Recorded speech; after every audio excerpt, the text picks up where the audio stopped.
দীর্ঘদিন অপেক্ষার পর অবশেষে ন্যায় বিচার পেয়েছি।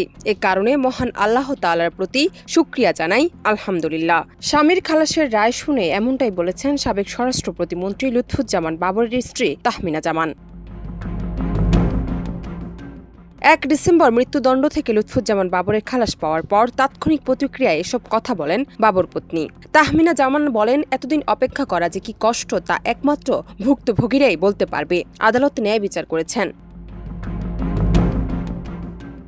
রাজধানীর বঙ্গবন্ধু এভিনিউয়ে ২০০৪ সালের ২১ আগস্ট আওয়ামী লীগের সমাবেশ গ্রেনেড হামলা মামলায় আপিল করে রবিবার খালাস পান বিএনপির ভারপ্রাপ্ত চেয়ারম্যান তারেক রহমান সহ মামলার সব আসামি। বিচারিক আদালতের রায় বাতিল করে বিচারপতি AKM আসাদুজ্জামান ও বিচারপতি সৈয়দ এনায়েত হোসেনের হাইকোর্ট বেঞ্চ এ রায় ঘোষণা করেন।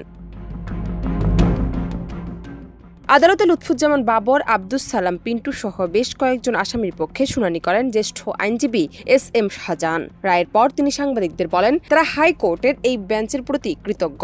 এই রায়কে তারা সাধুবাদ জানান। তারা ন্যায় বিচার পেয়েছেন। সাক্ষ্য ও আইন কোনো দিক দিয়েই এই মামলা প্রমাণিত হয়নি। জান্নাত নিপু, দেশ রূপান্তর।